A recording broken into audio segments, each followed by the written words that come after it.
안녕하세요. 저는 살면서 삶이 참 기구했지만 참 복받았다라는 생각을 많이 하면서 살았습니다. 이게 무슨 소리인가 싶으시겠죠. 참 힘든 삶을 살았지만 어린 시절부터 저를 도와주신 얼굴 없는 천사 덕분에 불우한 가정 환경에도 제가 하고 싶은 공부 열심히 할 수 있었거든요. 저는 어렸을 때 고아가 되어 할아버지 손에서 자랐습니다. 7살 때까지는 부모님이 있어 나름 엄마와 아빠를 불렀던 기억들이 선명하게 남아있기는 해요. 엄마와 손잡고 놀이터에 갔던 것, 엄마와 시장에 가서 장 보고 집에 돌아오는 길에 과자도 사 먹었던 기억 등 따뜻하고 좋았던 기억들이 있었어요. 하지만 어느 순간부터는 희미해졌고 몇 가지의 선명한 기억 외에는 엄마 아빠의 얼굴도 두 분의 목소리도 전혀 기억이 나지 않습니다. 그냥 어느 순간부터 나는 할아버지와 함께 살고 있었고 할아버지는 장애인이었기 때문에 돈을 벌 수 없어 늘 폐지만 주우며 다니셨고 자연히 저는 집에 혼자 있는 시간도 많았죠. 할아버지가 하루에 몇천 원씩 벌어오시는 돈으로 한 끼를 때우고 그마저도 넉넉지 않아 늘 김치와 물에 마른 밥으로 허기를 달래고는 했습니다. 할아버지 역시 마찬가지였고요. 심지어 할아버지는 손가락이 온전하지 못했던 탓에 저는 초등학교도 들어가기 전부터 제가 밥상을 다 차려드리고 설거지에 온갖 집안일을 하나하나 다 해야 했어요. 그때까지만 해도 그게 모든 사람들이 다 그렇게 사는 줄만 알았습니다. 하지만 초등학교에 들어가고 나니까 그게 아니라는 걸 깨닫게 되었죠. 다들 엄마가 따뜻하게 차려주시는 아침밥에 매일같이 등굣길을 함께 해주는 아버지를 간접적으로 보면서 가족의 형태나 모습들은 원래 이런 거라는 걸 그때 알 수 있었습니다. 제가 일반적이지 않은 환경에 처해 있다는 걸 그때부터 제대로 알게 된 거죠. 그로 인해 처음에는 혼란스러운 시간도 많이 가졌습니다. 왜 나만 이런 환경에서 커야 하는지 원망스러운 마음이 많이 들더라고요. 하지만 어떻게든 저를 키워보겠다고 밖에서 폐지를 줍는 할아버지를 보면서 저도 열심히 살고자 노력을 했어요. 그래서 그런 기적이 저에게 찾아온 걸까요? 초등학교 5학년으로 올라갔을 때였습니다. 저희 집으로 편지 한 통이 익명으로 도착했더군요. 예, 진수야, 이것 좀 봐라. 네 이름 앞으로 편지가 한 통 왔어. 편지요? 그래, 편지 말이다. 누가 너한테 보낸 것 같은데 누가 보냈는지 안 적혀 있구나. 주소는 제주도인데 제주도는 섬이기 때문에 우리가 아는 사람이 아무도 없단 말이지. 한번 볼게요. 같이 봐요, 할아버지. 그때 당시로는 초등학교 5학년인 나에게 무슨 편지가 왔을까 참 궁금했어요. 학교에서 우편으로 편지를 주고받는 걸 배우긴 했어도 그런 편지를 보내줄 만한 친구가 저에게는 없었거든요. 그래서 신기하면서도 호기심 가득한 마음으로 읽었고 편지를 처음부터 끝까지 다 읽은 후 저와 할아버지는 그 자리에서 통곡을 하며 울 수밖에 없었습니다. 편지의 내용은 이러했어요. 진수 안녕? 이름도 모를 사람에게 편지를 받아 많이 당황스럽지. 난 네 엄마랑 잘 아는 사람이야. 많이 궁금하고 의심스러울 수도 있겠지만 널 사랑하는 한 사람으로 생각해주면 참 고마울 것 같아. 내가 왜 이렇게 편지를 쓰게 됐냐면 네가 어린 나이에 얼마나 열심히 살고 있고 아프신 할아버지를 모시고 얼마나 착하고 성실하게 하루하루를 살아가고 있는지 알고 있기 때문이야. 너의 그런 모습을 알기 때문에 나는 진수 네가 성인이 될 때까지 내가 후원을 해주기로 마음먹었단다. 네가 마음껏 꿈을 펼치며 아무 걱정 없이 공부를 할 수 있는 학비와 하루하루 할아버지와 따뜻한 밥을 먹을 수 있는 생활비를 후원하기로 했으니 항상 용기 잃지 말고 힘차게 인생 살아가야 한다. 알았지? 이 편지를 읽고 나서 할아버지와 저는 서로를 부둥켜 안고는 한참을 울었습니다. 정말로 어린 나이였음에도 불구하고 그 편지 한 통에 그동안 느꼈던 인생의 고단함과 힘들었던 마음들이 다 녹아내리는 듯 했어요. 아이고 진수야, 이게 무슨 일이냐? 이게 무슨 일이야? 그렇게 할아버지와 저는 이름도 모를 분이 보내주시는 후원금을 받기로 결정했고, 그때부터 저는 그 후원자님과 소통을 하며 지냈습니다. 그분과의 소통은 오로지 편지로만 이루어졌어요. 그리고 처음 받은 편지부터 시작해서 계속해서 주고받은 편지들은 하나도 남기지 않고 모두 간직했죠. 저에게는 기적 같은 선물이었고 평생 잊어서도 잊어버려서도 안 되는 귀한 보물이었으니까요. 그 이후에 후원자님은 정말 매달 정확한 날짜에 맞춰서 할아버지 통장으로 넉넉하게 생활을 할 수 있는 생활비와 학비를 보내주셨어요. 그 덕에 저는 아주 넉넉하게는 아니더라도 따뜻한 밥과 햄 반찬을 먹을 수 있게 되었고 계절에 따라 옷도 사서 입을 수 있었어요. 그렇게 하루하루 감사하고 행복한 삶을 살았지만 저에게도 오지 않을 것 같았던 사춘기라는 게 오더라고요. 초등학교를 지나 중학교 2학년이 되면서 방황이 시작되었습니다. 나는 왜 남들처럼 부모가 없어야 하고 아픈 할아버지의 후원이나 받으며 살아야 하는 걸까? 이런 생각이 들었거든요. 나도 엄마 아빠라는 말도 해보고 싶고 집에 친구들을 데리고 와서 하루 종일 컴퓨터 게임하며 놀고 싶은데 하물며 내 방에 내 침대에 내 컴퓨터에 큰 텔레비전과 멋진 아빠의 자동차도 있으면 좋겠다는 생각을 하면서 그중 어떤 것도 누릴 수 없는 저의 삶이 너무 비참하게만 느껴졌습니다. 그때부터는 정말 후원자님께 편지도 보내지 않고 편지가 오더라도 아예 읽어보지도 않으면서 시간을 보냈어요. 할아버지도 마음을 잡지 못하고 계속해서 집 밖을 겉도는 저를 보며 많이 힘들어하셨고요. 학교에서 사고도 많이 치는 바람에 할아버지께서 불려오신 적도 많이 있었습니다. 이 녀석아, 정신 안 차릴래? 갑자기 왜 이러는 게야? 너 이 해랩이 죽는 걸 보고 싶어서 그러는 거냐? 왜 이렇게 안 하던 짓으로 속을 썩여? 왜? 몰라. 다 싫어. 정말 너무너무 다 싫어 죽겠어.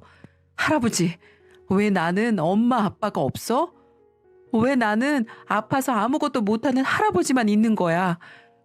왜 나는 집에 와서 맨날 밥만 해야 하고 허름한 집에서만 살아야 하는 거야? 친구들한테 쪽팔려서 집도 못 알려주겠다고. 지금 그걸 말이라고 해? 네가 지금 무슨 복을 받고 있냐? 우리보다 힘들게 사는 사람들이 얼마나 많은데 너는 무슨 복이 타고나서 학비도 생활비도 다 공짜로 받아먹으며 밥 먹고 학교 다니며 살고 있는데 다른 애들은 엄마 아빠랑 같이 살면서 그냥 그 자리에서 용돈 받으면서 살아. 나만 없어. 나만. 내가 부를 수 있는 엄마도 없고 좋은 차 타고 학교 앞으로 데리고 와줄 아빠도 없다고. 맨날 다 찢어진 옷만 입고 다니는 할아버지밖에 없잖아. 나는 이제 이름도 얼굴도 모르는 사람한테 돈이나 받는 거 싫어. 너무너무 싫어. 할아버지도 싫고 다 싫어. 저는 할아버지에게 비수가 되는 말들을 매일매일 했습니다. 자꾸만 반복되는 일상에 저는 더 밖으로 겉돌았고 매일매일 사고를 쳤어요. 그러다가 큰 사고가 하나 일어나게 되었습니다. 그날도 제가 친구들과 밖에 나가 다른 학교 학생들과 패싸움을 하게 되었어요. 그 사실을 학교에서 알게 되어 패싸움을 한 모든 학생들이 다 징계를 받게 되었고 부모님까지 모두 학교로 오셔야 하는 상황이 되었죠. 그리고 그로 인해 저는 할아버지를 잃을 뻔했습니다. 패싸움에 가담한 모든 학생들과 학부모님이 모여야 하는 날 할아버지는 학교로 오시는 길에 교통사고를 당하셨어요. 꽤나 크게 부딪혔기 때문에 할아버지는 곧바로 위급한 상황으로 응급실로 실려가게 되었고 그 소식을 저는 학교에서 들어야 했죠. 할아버지는 제가 학교에서 병원으로 가는 길에 수술실로 곧장 들어가셨습니다. 너무나도 청천벽력 같은 소리에 저는 정신을 차릴 수가 없었어요. 이 세상에 단 하나밖에 없는 가족을 잃을 수도 있다고 생각하니까 어린 나이에 너무나 무섭고 두려워지더라고요. 정신없이 담임 선생님과 함께 달려간 병원에서 기나긴 수술 끝에 다행히도 수술은 잘 되었다는 의사 선생님의 이야기를 들을 수 있었죠. 너무 놀랐던 저는 그 자리에서 주저앉아 울었습니다. 그 어린 나이에 감당하기에는 너무 힘든 순간들이었어요. 하지만 힘든 시간은 거기에서 끝이 아니더라고요. 할아버지의 수술비는 만만치 않게 청구가 되었고 어린 제가 감당할 수 있는 수준이 아니었습니다. 주변에 도움을 요청할 곳도 없었어요. 친척들도 연락을 안 하고 정말 할아버지와 단둘이 외롭게 살았기 때문에 모든 것이 저에게는 감당하기 힘든 것들 투성이었죠. 담임 선생님도 도와줄 수 있는 부분을 찾아주시겠다고 했지만 그 큰 돈을 어디에서 당장 마련할 수 없었고 수술 비용뿐만 아니라 앞으로 해나가야 할 치료비부터 시작해서 입원비가 포함된 병원비 모두 마련할 길이 없었어요. 저는 절망에 빠졌습니다. 그 순간 제가 왜 방황을 했는지, 왜 나 때문에 할아버지가 이렇게 아프셔야 하고 어려운 상황이 되었는지 후회스러웠어요. 제 자신이 정말 죽도록 싫었습니다. 그때 생각난 게 바로 후원자님이었어요. 저는 정말 바짓가랑이를 잡는 심정으로 후원자님께 편지를 보냈죠. 저는 편지를 보내고 나서 간절한 마음으로 기다렸습니다. 그리고 생각보다도 더 빨리 후원자님에게 답장이 왔어요. 후원자님은 저의 어려운 이야기에도 선뜻 1,000만 원이라는 거금을 보내주셨고 그 돈으로 할아버지의 병원비를 전부 해결할 수 있었습니다. 그리고 건강하게 퇴원도 하셨고요. 그렇게 저는 또 한 번의 인생의 큰 빚을 그분에게 지게 되었네요. 그때부터는 저도 다시 정신이 차려지면서 더 악착같이 살아야겠다는 생각이 들더군요. 그날로부터 저는 공부에만 매진을 했습니다. 그 사이사이 후원자님과 소통도 계속해서 했고요. 그분과 연락을 주고받으면서 한 번씩 그분이 너무너무 궁금해졌어요. 누구신지 꼭 뵙고 싶었거든요. 그래서 한 번은 편지를 통해서 만나고 싶다는 의지도 비쳤죠. 하지만 무슨 일에선지 그분은 아직까지는 이렇게만 소통을 하고 싶다고 말씀을 하시더군요. 그래서 제가 보답할 수 있는 길은 무조건 내가 성공해서 잘 사는 모습을 보여드리는 거라고 생각해 저에게 보내주신 돈이 헛것이 되지 않도록 열심히 노력했습니다. 결국 할아버지와 후원자님의 도움으로 저는 당당하게 서울에 있는 로스쿨 법대에 들어가 일부 장학금을 받게 되었고 그때부터는 과외를 다니면서 생활비를 충당했고 학교를 다닐 수 있었어요. 그렇게 저의 삶은 쭉 순조롭다고만 생각을 했죠. 저는 학교를 다니면서 계속해서 공부에 매진을 했고 하루빨리 성공해서 할아버지를 호강시켜주고 싶었습니다. 그리고 후원자님을 찾아뵙고도 싶었어요. 한 번은 후원자님께 편지를 보내 제주도에 찾아가 감사 인사도 드리고 보답을 하고 싶다고 말을 하니까 극구 사양하시더라고요. 지금 본인 상황이 저를 맞이할 상황이 안 된다면서 다음에 기회가 되면 꼭 보자고 하면서 자꾸 미루셨습니다. 그래서 어쩔 수 없이 그날이 오기만을 속으로 내심 기대했어요. 그렇게 제게 순탄한 길만 걸어가고 있을 때쯤 슬프고 힘겨운 일이 발생하기 시작했습니다. 대학교를 다니다 군대를 갓 제대를 하고 본격적으로 공부를 시작하려고 하던 찰나에 할아버지의 건강이 갑작스럽게 악화가 되었거든요. 연세도 많으시고 평소 가지고 있던 지병으로 인해 병원에서도 손을 써볼 겨를도 없이 숙환으로 돌아가시고 마셨어요. 제겐 너무나 큰 슬픔이고 시련이었습니다. 어릴 때는 아무것도 모를 때 부모가 다 떠났기에 어떠한 슬픔을 느낄 새도 없었지만 이번만큼은 아니었어요. 하루빨리 성공해서 호강시켜드리고 싶었던 나의 사랑하는 할아버지가 돌아가셨을 때 저는 세상을 다 잃은 기분이었어요. 한동안은 목소리가 나오지 않을 정도로 울면서 지냈습니다. 장례식장도 아주 초라하기 짝이 없었어요. 그때는 할아버지의 아들인 아버지라는 사람도 며느리라는 저의 엄마도 누구도 오지 않았기 때문에 제 지인들 몇 명하고만 할아버지를 이 세상에서 고이 보내드릴 수밖에 없었죠. 이렇게 사람의 끝이 허무하고 허망할 수 있었을까요? 평생을 자식 대신에 손자 키우며 힘들게 살아온 우리 할아버지는 결국 손자의 제대로 된 효도 한번 받아보지 못하고 평생을 뒷바라지만 하다가 돌아가셨어요.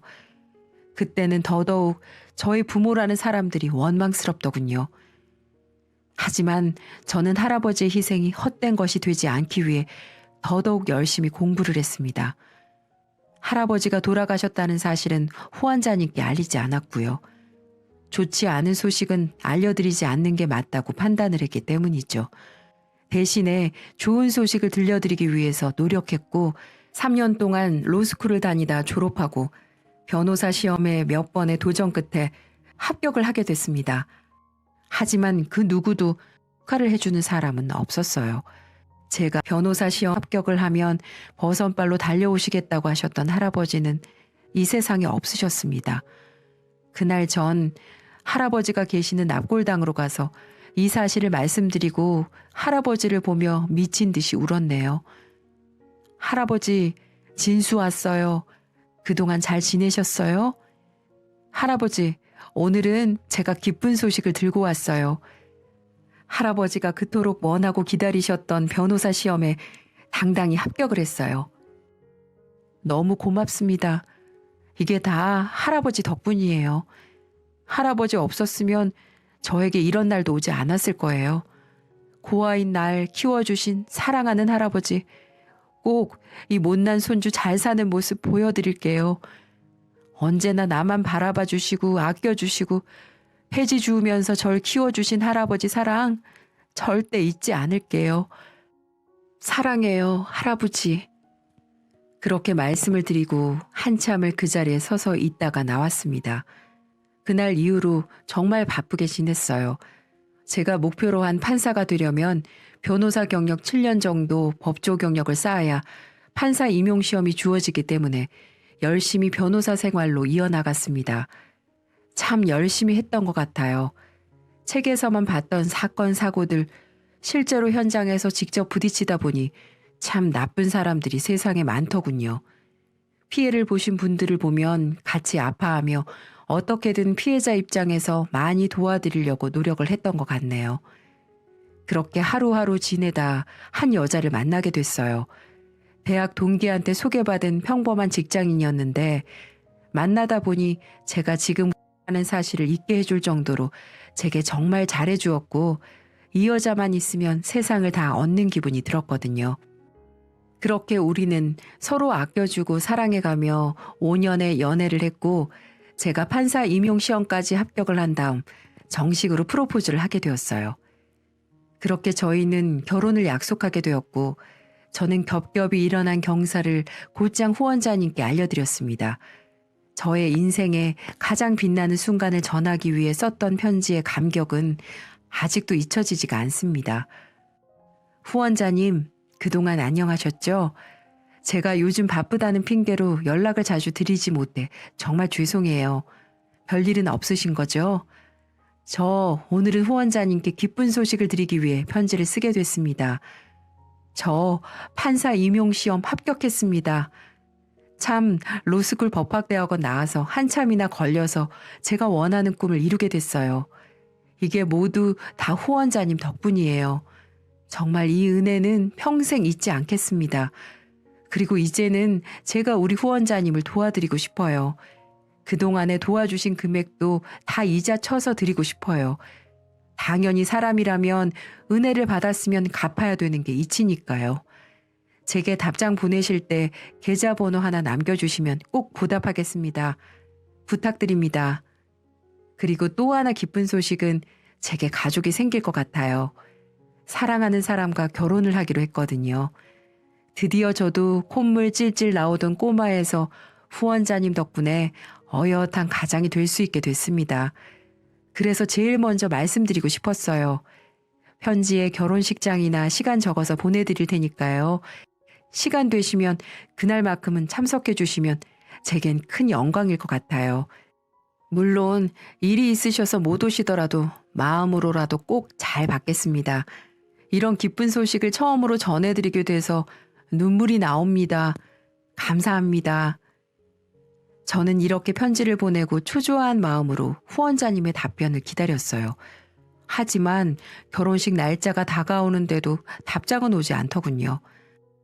청첩장을 같이 보내긴 했지만 아무래도 답장이 없는 걸 보니 식장에서 뵐 수 있을 거란 기대를 접어야겠다는 생각이 들더라고요. 어쩔 수 없이 기대를 접고 애써 덤덤하게 결혼식을 올리기로 했습니다. 그렇게 결혼식 당일이 찾아왔어요. 결혼식을 하면서도 제 신랑 측 하객석에서는 제가 찾아올 가족이 없었기 때문에 제 가족들은 아무도 없었습니다. 그 빈자리는 제 지인들로 꽉 채워주고 있었어요. 참 마음이 아팠습니다. 그렇게 먼 가물을 허전함이 제 가슴을 짓누르고 있을 때 어느 순간 한 번도 보지 못한 중년의 여성이 조용히 가서 하객석 자리에 앉으시더라고요. 아무리 생각해도 한 번도 살면서 보지 못한 얼굴이었어요. 그러더니 갑자기 손수건을 꺼내시면서 울기 시작했어요. 저는 그 모습에 너무 놀라지 않을 수 없었고요. 한 번도 보지 못한 아주머니가 제 하객석에 앉아 슬프게 울고 계시니까요. 저를 생각하면서 울어주고 함께 기뻐해 줄 사람도 이 세상에는 그 누구도 없기도 했고요. 그래서 전 그분에게 조심스럽게 다가가 인사를 드리고 여쭈었어요. 안녕하세요, 아주머니. 저는 오늘 이 결혼식 신랑이 될 김진수라고 합니다. 실례지만 제가 한 번도 뵙지 못한 것 같은데 조금 전부터 계속 울고 계셔서 인사를 드렸어요. 혹시 절 아시는 분일까요? 네가 진수니? 정말 우리 진수 맞니? 저에게 진수가 맞냐고 묻는 질문에 저는 직감적으로 제가 너무나도 보고 싶어 했던 후원자님이라는 걸 알 수 있었어요. 네, 맞습니다. 혹시 후원자님이신가요? 후원자님 맞으신가요? 정말 이렇게 와주셨네요. 너무 감사드려요. 정말 감사드립니다. 역시나 제 예상대로 후원자님이 맞았는지 그분은 그 자리에서 제 대답을 듣자마자 눈물을 펑펑 쏟아내기 시작하셨어요.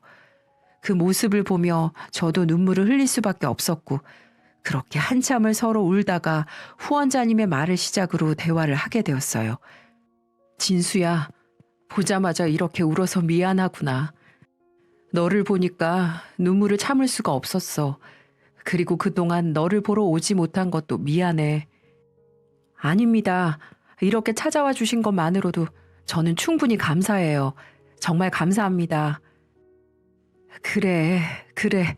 나도 사실은 널 정말 만나고 싶었어. 하루도 빠짐없이 널 생각하며 너를 그리워하며 너를 보고 싶어 했다. 네?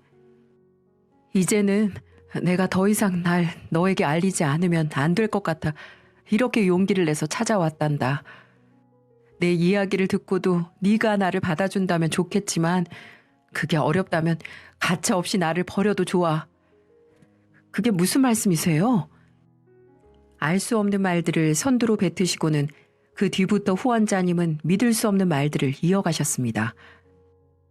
진수야, 내가 네 엄마야. 후원자가 아니라 네 생모란 말이야. 네? 아니 무슨 말씀을 하시는 거예요? 진수야, 실은 내가 너를 버린 네 엄마다. 천벌을 받아도 시원찮은데 그래서 네 앞에 다시는 나타나면 안 된다는 걸 알면서도 너를 찾아왔어. 네? 엄마요? 정말 제 엄마세요? 그래. 다른 날은 아니더라도 우리 아들 결혼식하는 모습 보고 싶어서 왔어. 네 편지를 받고 얼마나 가슴을 치며 울었는지 몰라. 답장을 보내지 않은 것도 보내지 않은 게 아니라 이런 말들을 도저히 편지로 쓰질 못하겠더구나. 그래서 용기 내서 오게 됐단다. 정말 우리 아들 많이 컸구나. 대견하다, 대견해. 정말 고맙다. 네, 정말 제 어머니라면 근데 왜 이제야 찾아오신 건데요? 어머니라고 하시면 후원금을 보내지 말고 직접 찾아왔으면 됐잖아요. 제가 얼마나 엄마가 그립고 보고 싶었는지 알아요? 친구들이 어릴 때 항상 엄마라고 부를 때 전 살면서 한 번도 엄마라는 이름을 불러본 적이 없어요. 근데 이제 와서 엄마라고 나타난 이유가 뭔데요? 꼭 이렇게까지 하셨어야 했어요? 그렇게 식장이 떠나갈 듯 제가 울분을 토하자 식장 안에 있던 모든 하객들이 저희를 주시하기 시작했습니다. 네 아빠와 결혼하고 나서 나 단 한순간도 행복했던 적이 없었어. 아니, 행복한 순간은 있었지. 바로 너를 낳고 너를 보는 순간에는 정말 행복했어.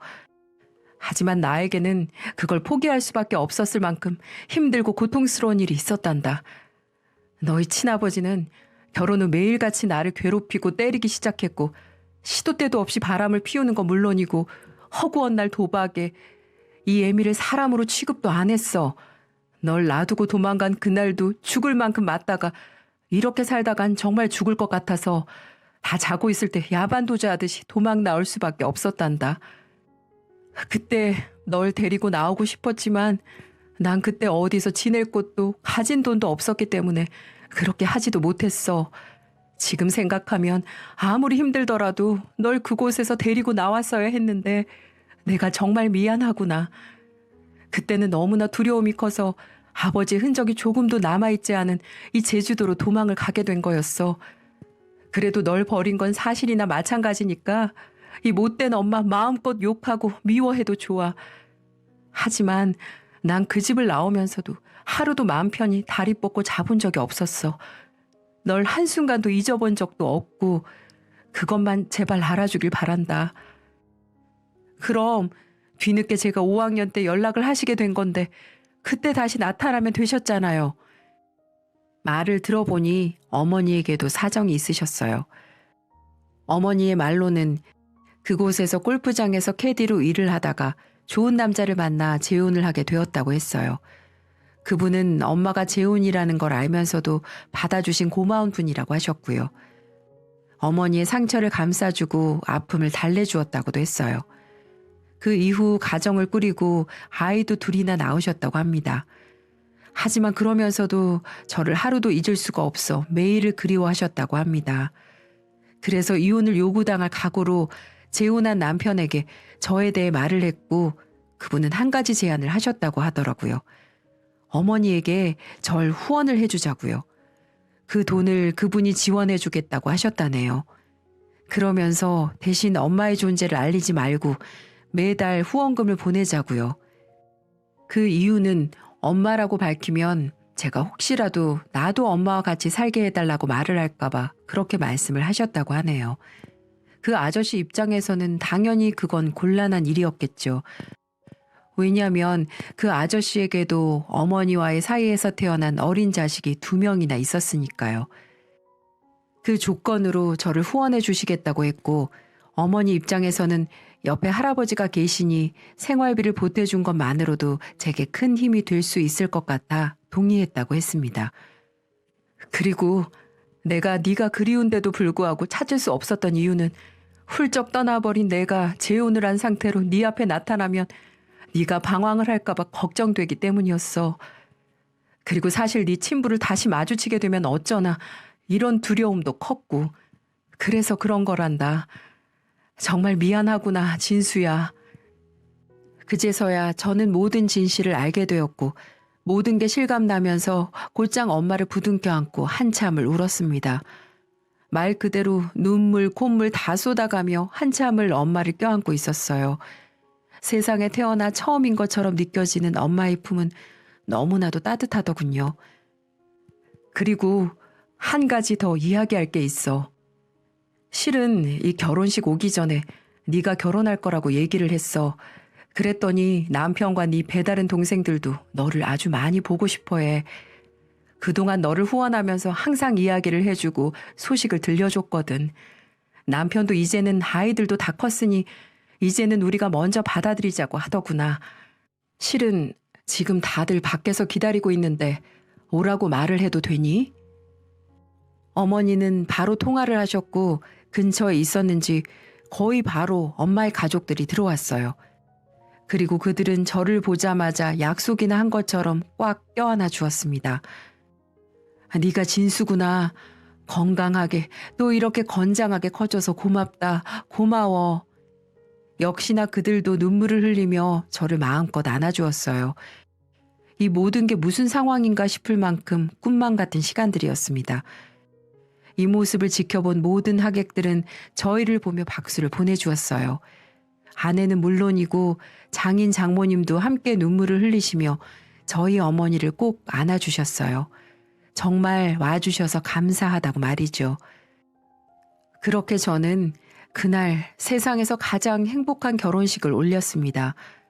식장 안에서 당연히 비어있을 거라 생각했던 신랑 측의 혼주 좌석은 두 자리 모두 꽉 채워진 채로 감격스러운 결혼식을 마칠 수 있었고요. 지금은 저도 저희 엄마와 새아버지 호적으로 들어가 그들의 첫째로 장남으로 두 명의 여동생을 둔 오빠로 살아가고 있어요. 물론 저의 사랑하는 아내의 남편으로도 말이죠. 지금까지 세상을 살아가며 제가 꿈꿔왔던 모든 일들이 이렇게 실제로 일어나다 보니 아직도 꿈을 꾸는 것 같지만 제게 주어진 이 삶을 마음껏 느껴보며 살아가려고요. 제 이야기를 들으니 앞에서 말한 기구하면서도 복받은 인생이라는 말의 뜻이 이해가 되시나요? 저는 분명 너무나도 힘들고 슬픈 인생을 살았어요. 하지만 그 속에는 행복과 기쁨이 있었고 지금은 더할 나위 없이 행복한 순간들을 살고 있네요. 여러분도 힘든 시간들을 잘 극복하셔서 꼭 행복한 삶을 사셨으면 좋겠습니다. 하늘에 계신 할아버지가 너무 보고 싶은 하루이기도 하네요. 할아버지, 지금 다 보고 있지? 나도 이제 가족이 생겼어. 이젠 더 이상 혼자가 아니라고. 이게 다 할아버지가 절 하늘에서 지켜준 덕분이에요. 할아버지, 너무 보고 싶어요. 사랑합니다. 오늘도 함께 해주신 여러분, 감사합니다.